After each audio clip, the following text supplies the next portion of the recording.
नमस्कार.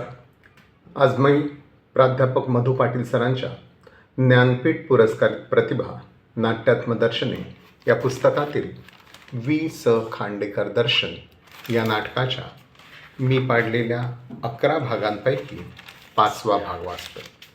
दृश्य पुढले. क्रौंच वधावरचे. प्रवक्ता.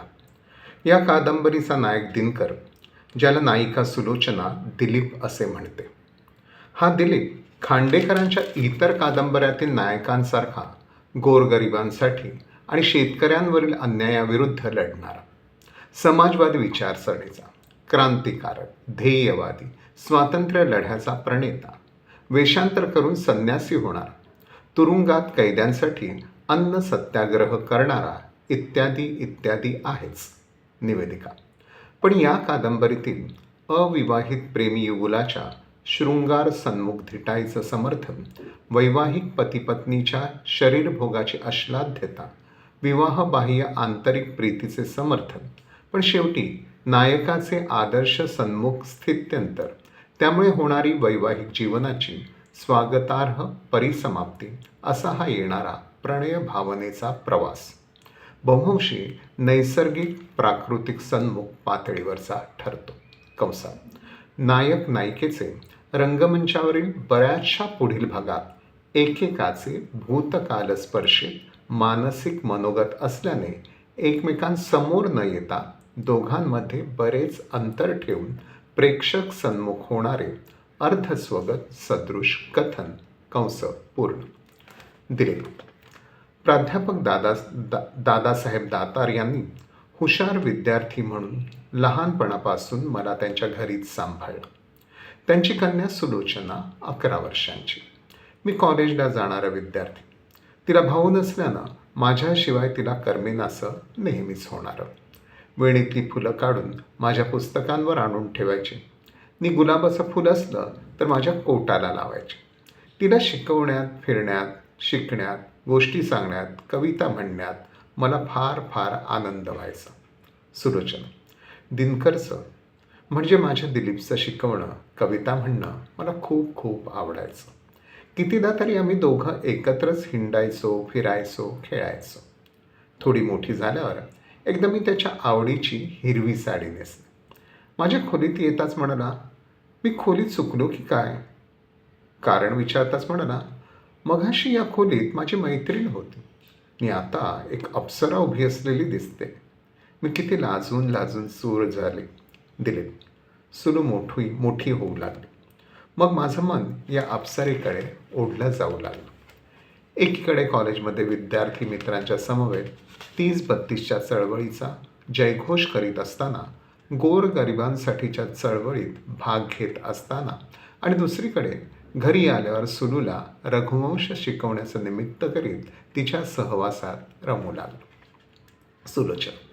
एकदा रघुवंशातील दुसऱ्या सर्गाचा संदर्भ देत त्याने दिलीप राजाची गोष्ट सांगितली. रघुवंशातील दिलीप राजा गायीच्या रक्षणासाठी आपले प्राण अर्पण करतो आणि माझा दिलीपही गोरगरिबांसाठी तेच करीत आहे. त्या राजावर देवानी पुष्पवृष्टी केली आणि माझा दिलीप मात्र. दिलीप. आपल्यावर स्तुतिसुमनांचा वर्षाव करण्यासाठी काही करायचं नसतं. तन मन धनाने गरीब शेतकऱ्यांसाठी आणि देशाच्या स्वातंत्र्यासाठीच्या चळवळीत सर्वस्व झोकून द्यायचं असतं. आणि तेवढ्याच तन मन धनानं सुलूसाठी सर्व काही करायचं असतं. सुलोचना. हो, माझ्यासाठी सर्व काय.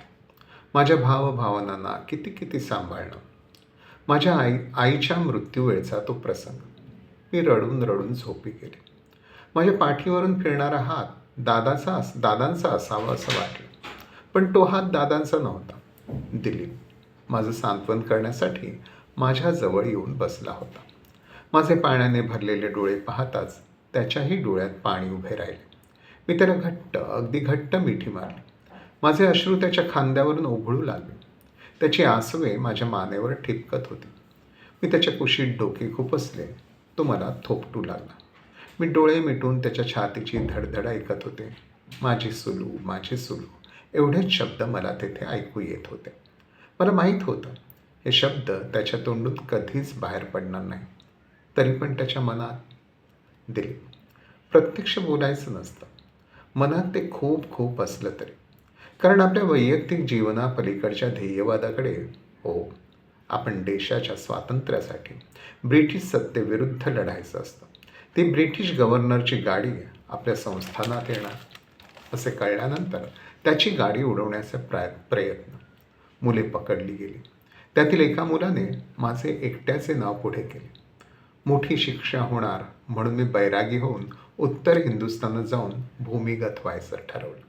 सुलोचना, तू जाण्यापूर्वीच्या त्या रात्री फुलराणी, कुणी कोडे माझे उकलील का, या कविता म्हणण्याचा मी त्याला आग्रह केला. त्या रात्री एकसारखे अंथरुणात तळमळत होते.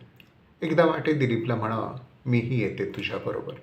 दिलीप पुन्हा आपल्याला दिसणार नाही म्हणून मी उठले आणि हळूच त्याच्या खोलीत गेले.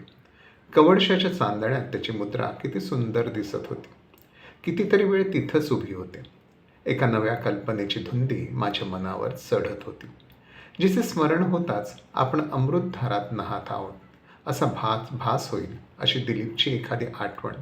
त्याचा स्पर्श, साध्या स्पर्शात मनुष्य आपले अंतःकरण ओतू शकत नाही. मग त्याचे चुंबन घेणे पाप होते? नाही ना. मी वाकले. मी कितीही हळुवारपणे त्याच्या ओठाला ओठ लावले तरी त्या स्पर्शाने दिलीप जागा होणार नाही का? त्याला माझे हे साहस आवडेल का? त्याला न आवडायला काय झालं? कोण आहे असं त्याने विचारलं तर आपण उत्तर देऊ, तुझी अप्सरा. एकीकडे मनाची तयारी होत होती, पण दुसरीकडे माझे कापणारे हात डोक्यातील आकड्यांशी खेळत होते. आकडा खाली पडला, आवाज किंचित झाला, मी एकदम मागे झाले. दिलीपने डोळे उघडले. दिलीप. उत्तर प्रदेशात जाण्यापूर्वी दादासाहेब आणि सुरूचा निरोप घेण्यासाठी मी त्यांच्या घरी गेलो.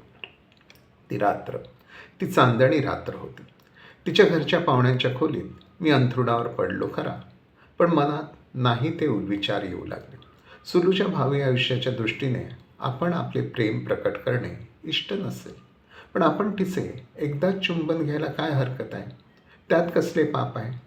चुंबन हे पाप नसेल. सुलू तुझ्यावर प्रेम करीत असण्याचा संभव असल्यामुळे ती कदाचित तुझ्या या साहसाचे कौतुकही करेल. तिच्या खोलीत जाऊन तिच्या झोपलेल्या अवस्थेत तिच्या ओठावर ओठ टेकले असते तर तीही जागी झाली नसती, आणि जागी झाली असती तरी तर ओरडली असती असेही नाही. मर्यादेचा अतिक्रम हा प्रीतीच्या राज्यात गुन्हा ठरत नाही, गुणच ठरतो. पण एका चुंबनाने माझी तृप्ती होईल का? एका चुंबनातून अगणित चुंबने निघतील. आजच्या तुझ्या निरपेक्ष प्रीतीचे आसक्तीचे रूपांतर होईल. ती आसक्ती तुझ्या ध्येयाच्या आड येईल. सुलोचना. आणि दिलीप तसाच उत्तर हिंदुस्थानात जाऊन वैराग्याच्या वेशात भूमिगत झाला. वाटलं माझ्या जीवनातून अदृश्य झालं, आणि मग माझं नवं आयुष्य सुरू झालं. रामगढ संस्थानांच्या संस्थानिकांचे आरोग्य अधिकारी डॉक्टर भगवंतराव यांनी आमच्या कॉलेजच्या माझ्या फर्स्ट क्लास फर्स्ट BA परीक्षेच्या यशाबद्दल जाहीर सभेत प्रमुख पाहुणे म्हणून अभिनंदन केले. दादांच्या प्रकृतीसाठी त्यांचं घरी येणं सुरू झालं. दादांचा आजार बरा केल्याबद्दल फी विचारल्यानंतर त्यांनी फी म्हणून पुढे येऊन माझं चुंबन घेतलं. हा अनुभव जाई जुईच्या फुलांचा पाऊस आपल्यावर पडत आहे असा भास झाला. शरीराच्या कणाकणात विद्युत दीप उजळले. मनाच्या अंतरंगात सतारीचेच मधुर सूर उमटले. त्या मधुर सुरांच्या सहवासात कायमचे राहावे असे वाटले, आणि त्याच मधुर सुरावटींच्या आवर्तात आमचे लग्न झाले. मनात येत राहिला मात्र, वर्षापूर्वी ज्याची आपली ओळखही नव्हती त्या पुरुषाला स्त्री आपले सर्वस्व देऊन टाकते. इथे हा भाग थांबवतो. धन्यवाद.